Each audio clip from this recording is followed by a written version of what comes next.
पति और पत्नी के रिश्ते में इस बात की जानकारी नहीं होती है, तब तक उन दोनों के बीच में संबंध बहुत सही तरीके से बंधे होते हैं। लेकिन जहाँ पर पत्नी को इस बात की जानकारी मिल जाती है कि पति का किसी अन्य महिला के साथ संबंध है, तो वहाँ पर फिर घर में घर कलेश हो जाता है। देखिए, अगर कोई व्यक्ति, चाहे वो महिला है, चाहे वो पुरुष है, अगर उन दोनों में से कोई भी व्यक्ति किसी तीसरे से संबंध बनाता है, तो चाहे ये कानून की दृष्टि में आप इसे साबित करें, चाहे इस आधार पर आप तलाक ले लें या सज़ा दिलवाएं, ये अलग नज़रिया है। लेकिन मानवता के नाम पर ये बहुत ही गलत चीज़ है, जहाँ पर पति या पत्नी के होते हुए कोई दूसरा किसी दूसरे के साथ आप संबंध बना रहे हैं और अडल्ट्री पे आप रह रहे हैं।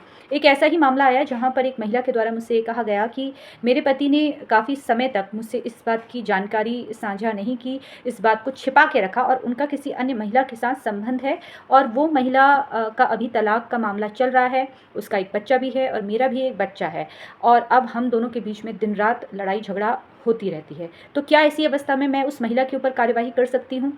देखिए, आप उस महिला के ऊपर कोई भी कार्यवाही नहीं कर सकती हैं। आप अगर कर सकती हैं तो एक कंप्लेन दर्ज करवा सकती हैं थाने में और इस बात पर अपने पति के साथ समझौता कर सकती हैं, उनको समझाने की कोशिश कर सकती हैं।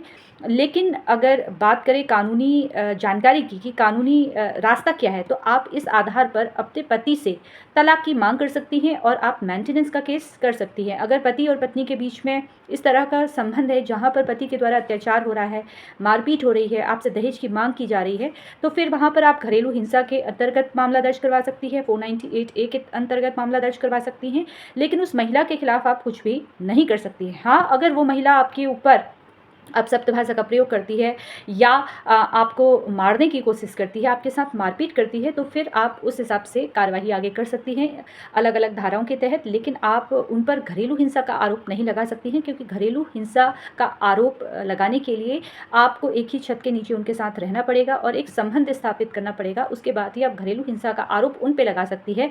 फिलहाल अगर आपको मैं यही कहूँगी कि आप किसी भी तरीके से अपने पति से बात करने की कोशिश कीजिए, उनसे मदद लीजिए, अपने माता पिता से मदद लीजिए और फिर भी अगर वो नहीं मानते हैं तो आप कानूनी सहारा फिर ले सकती हैं, मेंटेनेंस का केस कर सकती हैं। और ऐसे व्यक्ति के साथ रहने से बेहतर है कि आप अपने जीवन में आगे बढ़िए, अपने बच्चे को सही तरीके से परवरिश कीजिए। अगर पति के द्वारा फिर भी नहीं समझ पा रहे हैं वो, या पति के द्वारा साफ तौर पर ये कह दिया कि मुझे तुम्हारे साथ नहीं रहना है, तो ऐसी अवस्था में ये आपका फैसला है कि आप तलाक लें उनसे या इस रिश्ते को इसी तरीके से कंटिन्यू चलाते रहें। फिलहाल इसी तरीके से आप लोग मुझसे जुड़ते रहिए। धन्यवाद।